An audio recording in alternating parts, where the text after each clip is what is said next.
Selamın aleyküm Allah dostları. Menkıbeler kitabına hoş geldiniz. Bugün sizlerle yine zamanı ve mekanı aşan bir hikayeye yolculuk edeceğiz.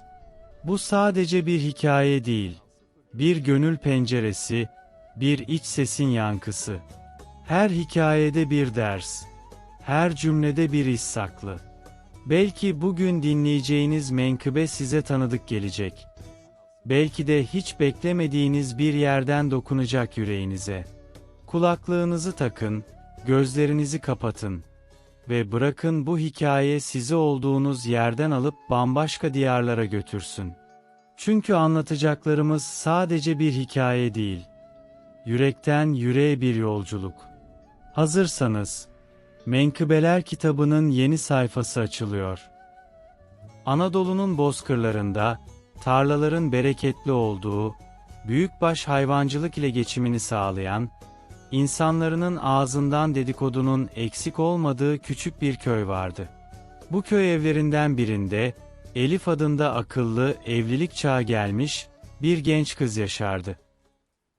Babası çiftçiydi, annesi ise ev işleri ve çocuklarla ilgilenen çalışkan bir kadındı. Ailenin en küçük kızı olan Elif, sakin güzelliği ve temiz kalbiyle tanınırdı. Köy evlerinde, su olmadığı bir dönemde, köylüler su için çeşme başına gider. Kovalarını su ile doldururdu. Yine su doldurmak için Elif, çeşme başına gittiğinde arkadaşlarıyla yolculuk eden bir gençle karşılaştı. Gencin adı Halil'di. Elif'in sadeliği ve güzelliği onu büyüledi. Aralarında birkaç kelimelik kısa bir sohbet geçti ama bu sözler Halil'in kalbinde derin izler bıraktı. Günler geçmeden Halil geri döndü ve ailesiyle birlikte Elif'in baba ocağının kapısını çaldı. Kızlarının ahlakını ve duru güzelliğini överek kızlarına talip olduklarını söylediler. Aile, kendi aralarında biraz istişare ettikten sonra teklifi kabul etti. Ancak Halil'in annesi bu evliliğe gönülsüzdü. Oğlunu kendi köyünden bir kızla evlendirmeyi hayal ediyordu. Her ne kadar istemese de, oğlu için kız istemeyi zoraki olsa da kabul etmişti. Kız isteme merasimi yapıldı ve nişan gerçekleşti. Ancak Halil'in annesi mesafeli durdu.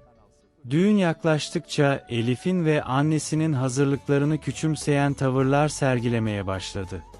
Düğün günü Elif geleneksel ve süslü bir bindallısını giyerek Halil'in evine gelin olarak girdi. Umudu huzurlu bir hayat sürmekti. Ama henüz gerçek zorluklar başlamamıştı. İlk zamanlarda evlilik günleri sakin ve güzeldi. Elif, Halil'in huylarına alışmaya başlamış, İşten gelen kocasının yorgunluğunu paylaşır. Mutlu etmek için sevdiği yemekleri yapar. Gönlünü hoş etmeye çalışırdı. Halil de evliliğinin sıcaklığını hissetmenin keyfini çıkarıyordu. Ancak Halil'in annesi bu durumdan rahatsızdı ve oğlu ile gelinin arasını bozmayı kafaya takmıştı. Her gün evlerine uğruyor, çat kapı geliyor, odaları ve eşyaları gözetliyor. En ufak toz zerresinde bile Elif'e sert sözler söylüyordu. Her seferinde "Annen sana evi temizlemeyi öğretmedi mi?" diye azarlar. Elif ise mahcup bir şekilde açıklamaya çalışırdı. "Bu sabah temizlik yaptım ama hayvanlar yürürken tekrar toz kaldırmış olabilir," diyordu. Fakat Halil'in annesi dinlemiyor. Onun tembel olduğunu oğluna eşinin ev işlerini yapmadığını söyleyeceğini ima ediyordu. Günler geçtikçe eleştiriler arttı. Elif artık kendi evinde bile huzur bulamıyordu. Üstelik kayınvalidesinin evi, aynı köyde sadece 2 sokak ötedeydi. Halil'in annesi ikinci eşiyle yaşıyor. Üstelik başka çocuğu olsa da ilgisini hep Halil üzerinde yoğunlaştırıyordu. Çünkü Halil, babası öldükten sonra evin tek oğluydu. Elif, bu ani ziyaretlerden rahatsızlığını dile getirip Halil'e biraz mahremiyet rica ettiğinde, Halil arada kaldı. Annesini çok seviyordu. Ona minnettardı. Ama aynı zamanda eşinin huzursuzluğunu da fark ediyordu. Bu yüzden sadece birkaç teselli edici sözle Elif'i sabretmeye ikna etmeye çalıştı. "Annem bizi zor şartlarda büyüttü. Ona iyi davranmalıyız. Biraz sabret, zamanla alışırsın," diyordu. Bir akşam, Halil ve Elif mütevazı bir akşam yemeği olan sebze çorbası ve ekmek eşliğinde sohbet ediyorlardı ki Halil'in annesi aniden, kapı çalmadan eve girdi. Kapıyı sertçe açan Gönül bağırmaya başladı. "Oğlum nerede? Yoksa yemeği onsuz mu yedin? Yoksa evlilik görevini unuttun mu?" Elif, bu sert çıkış karşısında şaşkına döndü ve onu yatıştırmaya çalıştı. "Anneciğim, Halil bugün pazardan erken geldi. Hemen yemek hazırladım. Buyurun, birlikte yiyelim." Ancak Gönül bu daveti görmezden geldi ve Halil'i Elif'in önünde azarladı. "Eşine söylemedin mi? Yemeğe ben gelmeden sofra hazırlanmaz." Halil mahcup bir ses tonuyla, "Anne, sen bizimle yaşamıyorsun.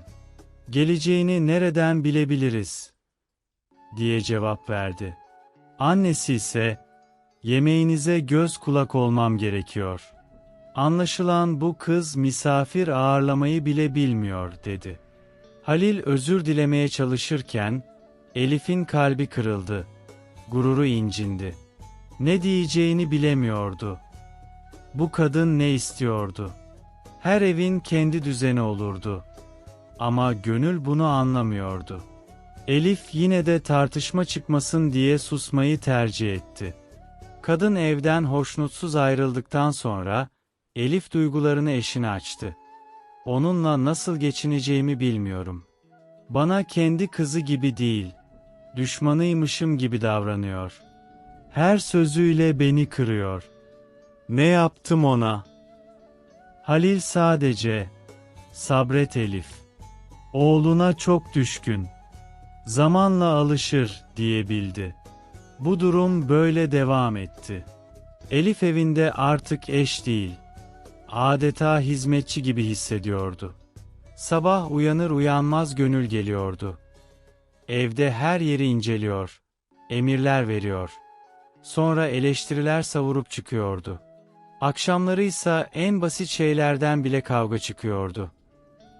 Yatağın katlanışı, tabakların yerleştirilme şekli, Elif'in Halil'le konuşma tarzı. Elif yemek yapıyor, evi temizliyor, yıkıyordu. Ama bir teşekkür bile duymuyordu. Bazen komşular veya akrabalar Elif'in gayretini takdir etse, Gönül onların önünde onun itibarını kırmaya çalışıyor. Küçük düşürüyor ve hakaretler ediyordu. Dahası, bazı kasaba kadınları da Gönül'ün dedikodularını ciddiye alıyor ve Elif hakkında kötü düşünmeye başlıyordu. Kocasına iyi bakmıyor ve ev işlerinden anlamıyor gibi söylentiler yayılıyordu. Kadınların kendisine yönelttiği şaşkın ve sorgulayıcı bakışları fark ettiğinde, Elif'in içi tarifi zor bir acıyla doluyordu. Durduk yere suçlu gibi hissediyor. Adeta günah işlemişçesine yargılanıyordu. Oysa hayatında kimseye kötülük etmemiş, sadece yüreğini Halil'e açmıştı ve onların nikahı Allah'ın rızası gözetilerek kıyılmıştı. Yüreğinde taşıdığı sevgi temizdi. Buna rağmen çevresinin ona reva gördüğü dışlanma ve sessiz yargılayıcılık canını yakıyordu. İnsanların haksız tavırları karşısında suskun kalsa da içinde bir sızı, bir isyan kabarıyordu. Bu hayatı seçmek, sevmek, evlenmek neden böylesine ağır bedellerle karşılık bulmalıydı? Başka çare kalmayınca sabretmeye karar verdi. Annesi hep derdi, gelinin kayınvalidesiyle çatışması ezelden beri vardır. Sabret kızım, akıllı ol. Allah sabrının mükafatını verir. Elif bu öğüde kulak vermeye çalıştı. Zaten Halil'in de çaresi yoktu. O da giderek huzurunu kaybetmeye başlamıştı. İlk ayların mutluluğu yerini sürekli bir üzüntüye bırakmıştı. Her defasında ağlayan gözlerle bakan eşini gördükçe vicdan azabı çekiyordu.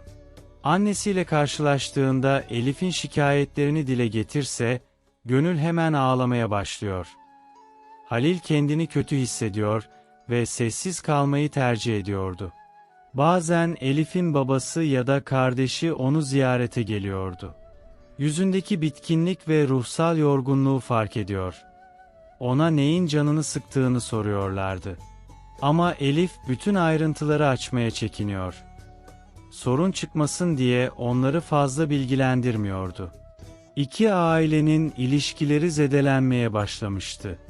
Elif'in babası, her ne kadar detayları bilmese de kızının yüz ifadesinden içindeki derin hüznü sezebiliyor. Zaman zaman Halil'e üstü kapalı hatırlatmalarda bulunuyordu. Kızım hizmetçi değil, ilgiye ve şefkate ihtiyaç duyan bir eş. İnşallah her şey yolundadır. Halil, bu sözler karşısında şaşırıyor ve mahcup bir şekilde, "İnşallah, merak etmeyin baba," diyordu. Bir gün, Elif'in sabrı taşmak üzereydi. Halil'in annesi, ona iftirada bulunarak cüzdanından para çaldığını iddia etti. O gün eve gelmiş, cüzdanını bir köşeye koymuştu. Saatler sonra içindeki paranın eksik olduğunu fark edip Elif'i suçladı. Elif şaşkına dönüp ağlamaya başladı. "Yemin ederim hiçbir şey bilmiyorum. Dokunmadım bile," diye kendini savundu. Fakat Gönül ısrarla suçlamaya devam etti ve çok geçmeden bazı akrabalarına "Gelinim cüzdanımdan para çalıyor, eli uzun biri" şeklinde dedikodular çıkarmaya başladı. Durumu öğrenen Halil, evin her köşesini aradı ve bozuk paraları eski bir ahşap koltuğun arkasında buldu. Annesini çağırıp Elif'in suçsuz olduğunu kanıtlamak istedi. Ancak Gönül geri adım atmadı. "Belki özellikle oraya koydu, bizi kandırmak için," dedi. Bu sözler Elif'i derinden yaraladı. İçinde büyüyen acı dayanılmaz bir noktaya ulaşmıştı. Halil onu teselli etmeye çalışsa da Elif o gece kararını verdi. Gözyaşlarıyla Halil'e söyledi: "Eğer annen namusuma ve şerefime dil uzatıyorsa, bu evde kalamam. Ne zamana kadar susacağım?" Halil şaşırsa da onun acısını anladı. Annesinden özür dilemesini ya da pişmanlık göstermesini rica etti. Ama annesi aldırış bile etmedi. "Gitmek istiyorsa gitsin. Ben kimseyi kalması için ikna etmem." Durum daha da karmaşık hale geldi. Her iki aileden yakınlar araya girerek ortamı yatıştırmaya çalıştı. Elif tam ailesinin evine gitmek üzereyken annesi haberi alıp telaşla geldi. Onu teskin etmeye çalıştı. "Kızım, sana yine söylüyorum. Bu evden ayrılmak çözüm değil. Kaçmak seni daha huzurlu yapmaz. Sabırlı ve akıllı olmaya çalış. Hiçbir şey sonsuza dek sürmez. Bu şekilde gitmek, büyük bir fitneye neden olabilir." Bu sözler Elif'in adalet arayan yüreğine ağır gelse de, sözlerin doğruluğunu düşündü. Evliliğinin bozulması, yaşanan sorunları daha da büyütecekti. Bu yüzden şimdilik kalmaya karar verdi. Belki zamanla bir şeyler düzelir. Halil de köklü bir çözüm bulabilirdi. Günlerden bir gün, yeni bir çatışmanın kıvılcımı çaktı. Halil pazara gitmişti. Evde yalnız olan Elif, desenli bir elbisesini giymişti. Gönül ansızın geldiğinde onu o kıyafetle görünce hemen sorguya çekti. "Oğlum evde yokken ne diye süsleniyorsun?" Elif şaşkınlıkla, "Bu benim günlük elbisem. Sizden başka kimseyle görüşmüyorum ki. Bunda yanlış ne var?" dedi. Ama kayınvalidesi öfkeyle bağırdı. "Sanırım birini görmeye hazırlanıyorsun. Yoksa bir şeyler mi saklıyorsun?" Elif bu suçlamayla sarsıldı ve sadece "Haşa," diyebildi. Elif, sessiz ve kendinden emin bir tonla "Allah şahidim. Yalnızca kocamı bekliyorum dedi. Ancak Gönül diline hakim olmadı. Aksine, Elif'in evde gizlice bir erkek sakladığını veya yabancı birini ağırladığını ima ederek, onu sert ifadelerle suçlamaya başladı. Kızgınlıkla bağırıyor. En ağır hakaretleri savuruyordu. O anda Elif'in kalbinde bastırılmış öfke bir volkan gibi patladı. Artık susamazdı. Bu iftiralar onuruna dokunuyordu. Yüksek sesle karşılık verdi. Yeter anne, sınırı aştın. Artık susmayacağım. Gönül, Elif'in ilk kez bu kadar cesurca sesini yükseltmesi karşısında dona kaldı. İkisi arasında çıkan sert tartışma, bağırışlarıyla tüm köye yayıldı. Halil eve döndüğünde annesinin elini kaldırmış, Elif'e vurmak üzere olduğunu gördü.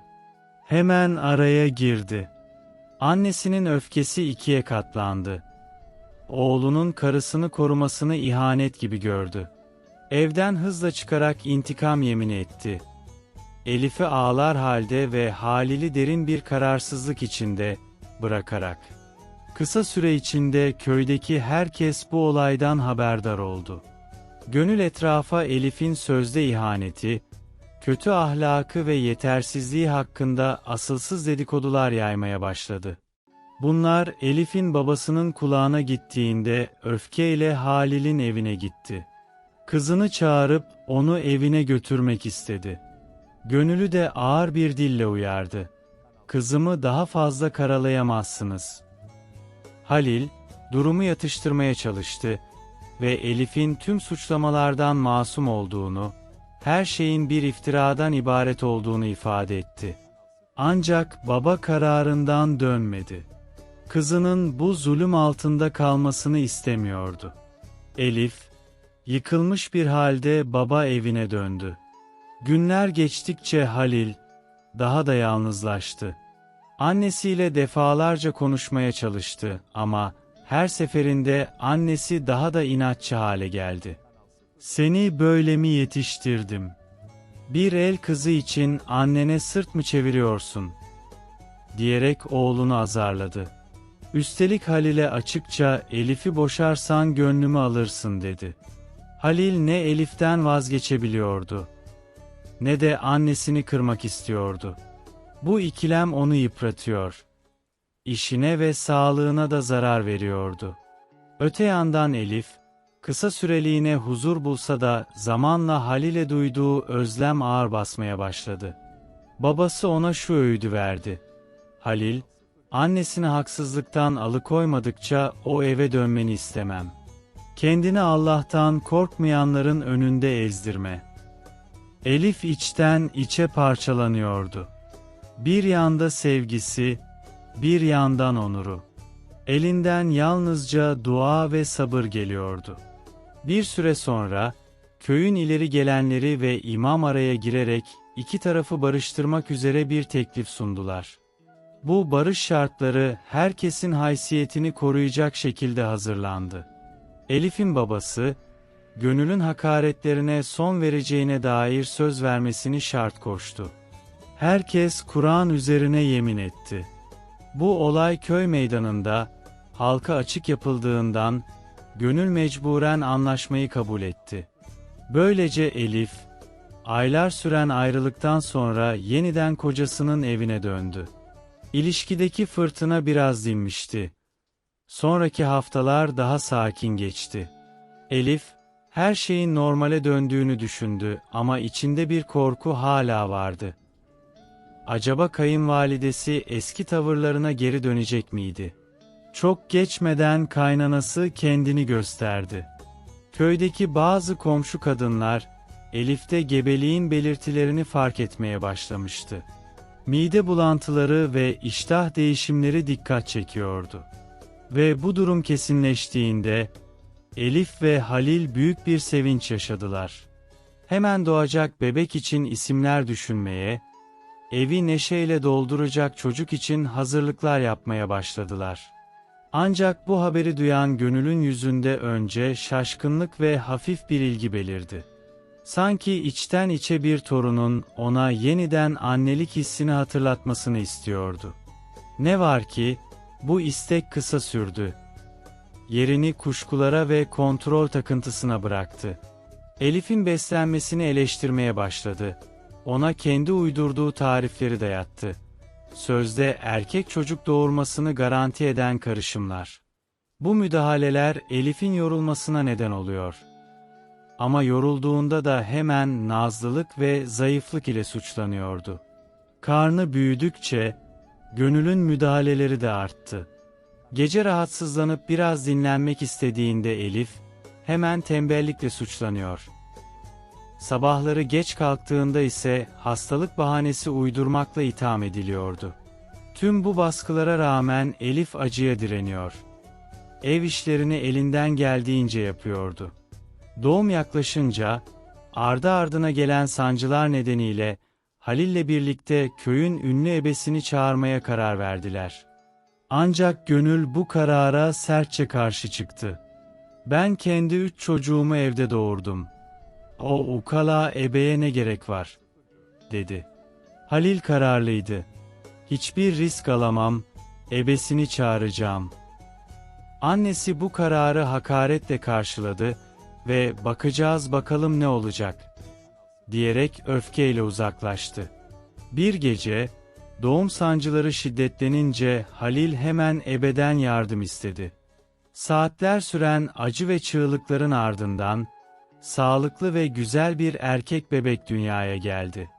Elif'in yüzünde hem yorgunluk hem sevinç gözyaşları vardı. Ebe, bebeği annesinin kucağına verdi. Elif Allah'a şükür ederek ona sarıldı. Halil ellerini göğe kaldırarak şükretti. Tam o anda, Gönül kapıyı izinsiz açarak hızla içeri girdi. Bebeğe birkaç saniye baktı. Yüzünde kısa bir sevinç belirse de, ardından alışık sert ifadesi geri döndü. Elif, doğumdan sonraki günlerini eşiyle birlikte geçirdi. Halil ona destek olmaya çalışıyordu. Kucağında bebeğiyle geçirdiği o huzurlu anlar, acıların arasında bir neşe gibiydi. Fakat Gönül yine boş durmadı. Zaman zaman eve giriyor, bebeğin beslenmesini eleştiriyor. "Sen bu işi bilmiyorsun, bırak ben keçi sütüyle besleyeyim," diyordu. Elif, bebeğinin sağlığı için bu öneriyi reddettiğinde, kayınvalidesi "O zaman bırak ağlasın, hasta olsun," diye bağırarak çıkıp gidiyordu. Yorgunluktan kısa süreli uyuyakaldığında ve bebek de henüz emmemişken, onu tembellikle suçluyor. Evladına yeterince ilgi göstermemekle itham ediyordu. Elif artık iyice tükenmişti ama bebeğini korumak için gücünü topluyordu. Tüm bu baskılara rağmen, Gönül köydeki kadınlara gitmeye devam ediyor, fitne ve fesatlıkla dolu iftiralar atıyordu. Köydeki kadınlar arasında dedikodular hızla yayılmaya başladı. Elif anne olmaya uygun değil, çocuğuyla ilgilenmiyor. Ona bırakırsak bebek açlıktan ölür gibi söylentiler dolaşıyordu. Kimileri bu söylentilere inanarak yayarken, kimileri Gönül'ün geçimsiz karakterini ve zor tatmin edilen yapısını bildiğinden bunlara kuşkuyla yaklaşıyordu.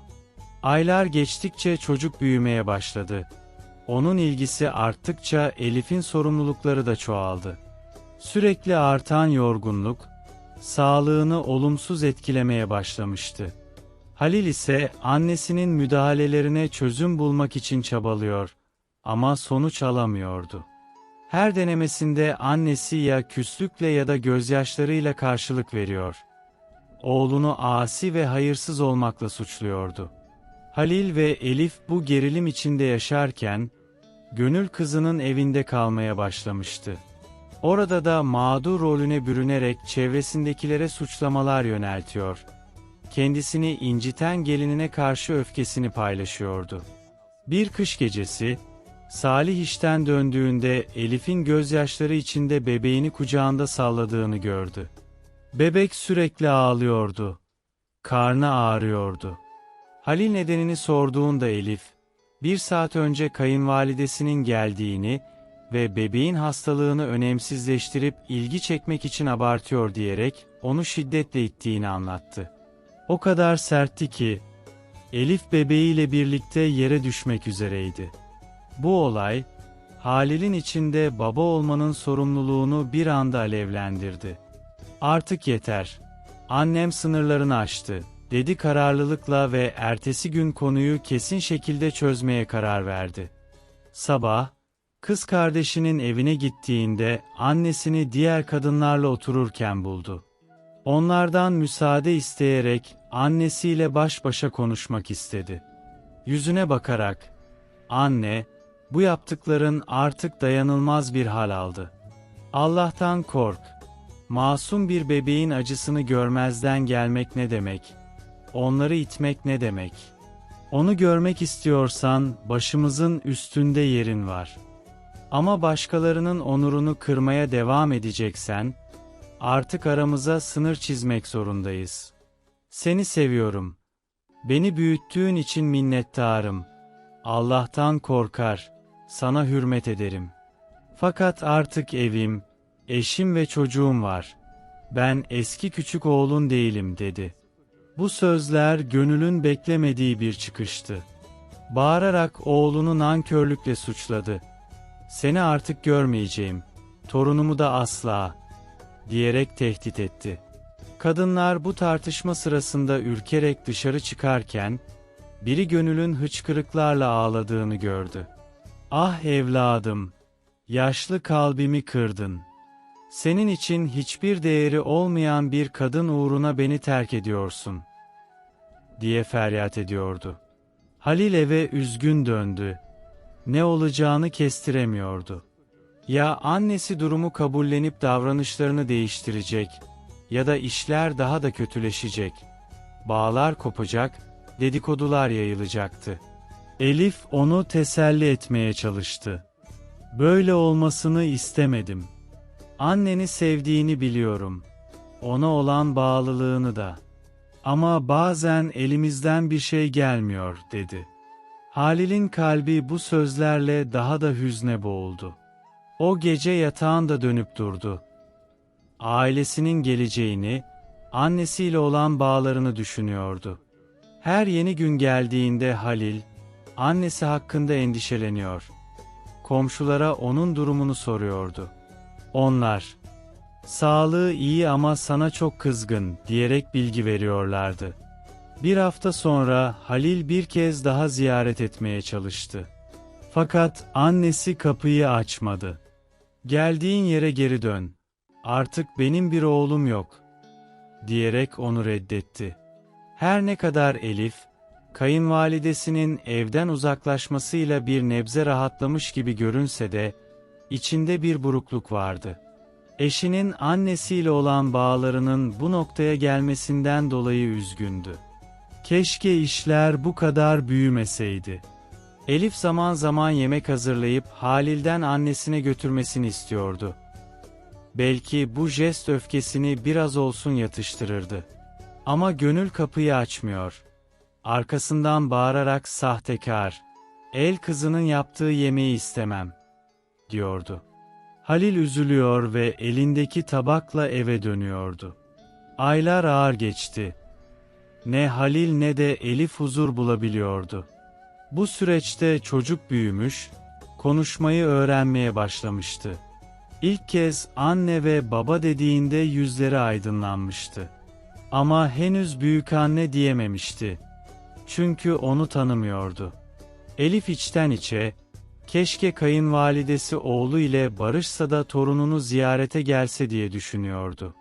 Onun ilk adımlarını izlemesini çok istiyordu. Fakat Gönül tüm uzlaşma çabalarına rağmen kırgınlıkta ve inatta ısrarlıydı. Öte yandan, yaş ilerledikçe Gönül'ün sağlığı da bozulmaya başladı. Farklı ağrılardan şikayet ediyor. Hareketleri yavaşlıyordu. Bir gün bazı kadınlar onu sancı içinde gördüler. Doktora gitmesini önerdiler. O ise "Ben yürüyemem artık," diyerek evden çıkmayı reddetti. Bunun üzerine kızı bir hekime haber gönderdi. Gelen hekim muayene etti. ve sürekli bakım gerektiğini söyledi. Yoksa hastalığı ilerleyebilirdi. Bu haberi duyan Halil, annesinin hasta olduğunu öğrenince dayanamadı.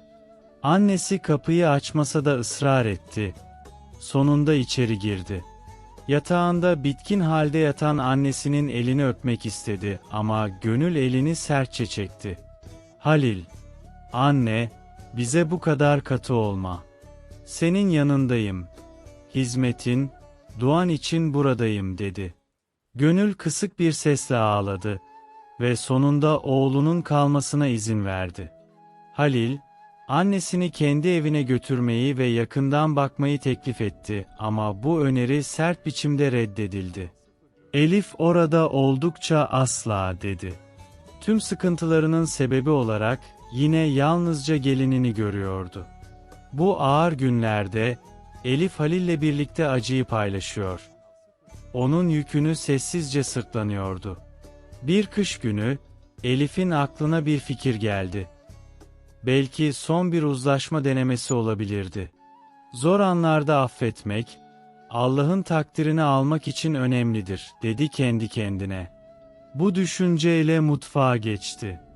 Güzel bir seramik kapta şifalı otlarla pişirilmiş tavuk çorbası hazırladı. Ardından kabı eline aldı ve sabırla Gönül'ün evine doğru yürümeye başladı. Kapıyı defalarca çaldı. Yanıt alamadı. "Selamünaleyküm" diyerek içeri seslendi. Kapı aralıktı. İçeri girdiğinde Gönül'ün sağ yanına dönmüş, dalgın şekilde yattığını gördü. Kapı önüne yemeği koydu.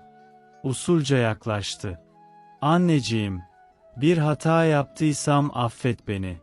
Şifa bulasın diye yemek getirdim," dedi nazikçe. Gönül gözlerini kaldırdı. Karşısında Elif'i ve kucağındaki torununu gördü. Onu evden kovabilirdi ama artık yorgundu. Konuşacak gücü bile yoktu. "Sadece niçin geldin?" diye mırıldandı. Elif sessizce yanıtladı. "Sen benim eşimin annesisin, çocuğumun babaannesisin. İslam bizlere büyükleri gözetmemizi ve iyilikle yaklaşmamızı öğütledi. Ne olursa olsun sana saygım baki." Bu sözler karşısında Gönül'ün gözyaşları sel gibi boşaldı. Şaşkınlıkla dolu bir sesle "Ben, oğlumu elimden almak istediğini sanmıştım. Kalbinde affa yer olduğunu hiç düşünmemiştim," dedi. Ağlaması kesilmedi, konuşmayı sürdüremedi. O an Elif, çocuğunu yanındaki yastığa koydu. Gördüğünüz gibi, kaynanası gelinine çektirdiği halde, yine de affedildi. Gelini tarafından bağışlandı. Allah razı olsun ki böyle bir gelini vardı. Ya gelini affetmeseydi? Musalla taşına geldiğinde, kabir azabını çektiğinde ve Allah'ın huzuruna çıktığında, bunun hesabını nasıl verecekti? Evet, hepimizin çocukları kutsal. Ama evinize gelen oğlunuzun veya kızınızın eşlerine de saygı ve sevgi göstermelisiniz. Zamanı gelince hepimiz göçüp gideceğiz. Öyleyse evlatlarımızın da mutlu bir yuva kurup, ayrılmasına izin verip kabullenmeliyiz. Allah hepimize hayırlı gelin ve damat nasip etsin inşallah.